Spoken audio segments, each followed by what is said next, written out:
කටක ලග්නය. කටක ලග්නයට ලියන ලද මෙම ලග්න පලාපලය පොදුවේ කටක ලග්න හිමියන්ට වන අතර එය නිවැරදිව තමාට බලපාන ආකාරය තම තමන්ගේ ජන්මපත්‍ර මගින් නිවැරදිව පරීක්ෂා කර බලාගත යුතුය.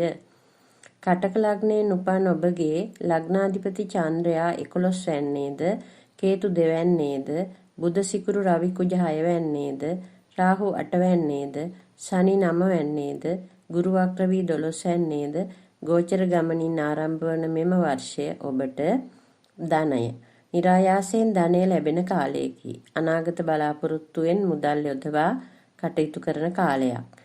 නමුත් ඒවායෙන් ලාභ ප්‍රයෝජන ලැබීමට කාලයක් ගත වෙනවා. දරු ශිෂ්‍ය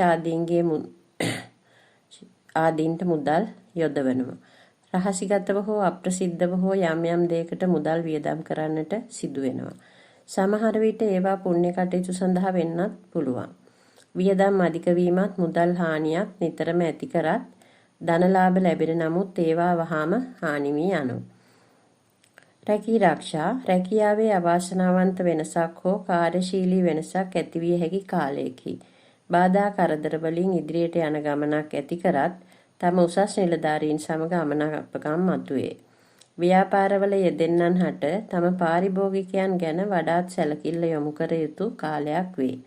තම නොසැලකිල්ල කනගාටුවට හේතු වේ. ගෘහ ජීවිතය තරමක් සිතේ ප්‍රීතියට හේතු වන කාලයකි. කරන කියන කටයුතු වල වර්ධනයද ප්‍රබෝධමත් භාවයද වර්ධනය කරයි. කෘෂිකර්මය හා ස්වභාව ධර්මයේ පිළිබඳ අවබෝධයක් හා උනන්දුවක් ඇතිවන කාලයක්. තරමක් දුරට ආත්මාර්ථකාමී තත්ත්වයක් හටගන්නා කාලයක්. එහින් ශාරීරික හා මානසික ඉවසීම ප්‍රගුණ කරගත යුතුයි. තම නායකයින් සහ මිත්‍රයන් සමග සුහදව ළඟින් ආශ්‍රය කරන්නට ලැබේ. සතුරන් මිතුරන් වන කාලයකි. කරන කියනා බොහෝ කටයුතු වලින් සිතට ප්‍රීතියද සැනසීමද ලාභ ප්‍රයෝජනද ලැබෙන්නට හේතු යෙදේ. ගොවිතැන් වලින්ද ලාභ ප්‍රයෝජන ලැබේ. සමාජ ආශ්‍රය කිරීමට ලැබෙන කාලයකි. සමාජයේද තමාට ප්‍රිය කරනවා ඇත.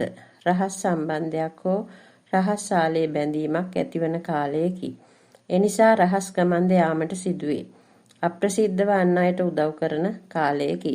නමුත් නිතරම සිත් ඇවුලෙන් කාලය ගත වේ.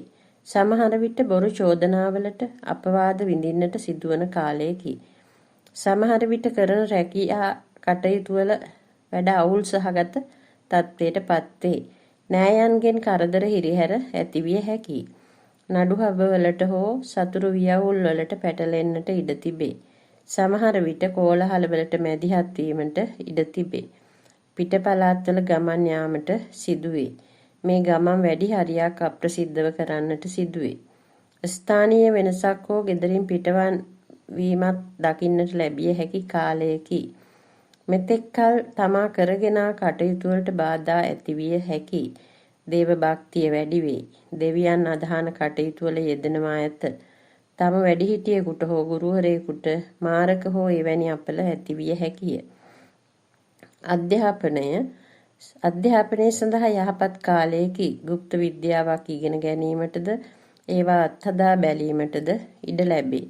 තමා බලාපොරොත්තු මට්ටමට පැමිණීමත් විභාග වලින් ජය ලැබීමටත් මදක් වෙහෙසවීමටත් සිදුවේ. බාධා මැඩගෙන වුවද ඉදිරියට යා හැකියි. සෞඛ්‍ය ශරීර සෞඛ්‍ය පිරිහි අඩු වී යන කාලයකි. පපුවේ වේදනාවක් නැති විය හැකි කාලයකි. අසනීපයකට හේතුයි. තද ලෙස මොළය යොදා කරන කටයුතු වල යෙදෙන්නට සිදුවේ. එයින් පීඩාවටපත් වේ. උෂ්ණාධික රෝග, ලේ සහ ලේ නහරවල් පිළිබඳ රෝග, උදරාශ්‍රිත රෝග මතුවිය හැක. සුබ දවස් ඉරිදා, සඳුදා, අඟහරුවාදා, බ්‍රහස්පතින්දා, සිකුරාදා. සුබ වර්ණය සුදු ක්‍රීම්. සුබ අංකය 279. සුබ මැණික් මුතු. සුබ දවසක්.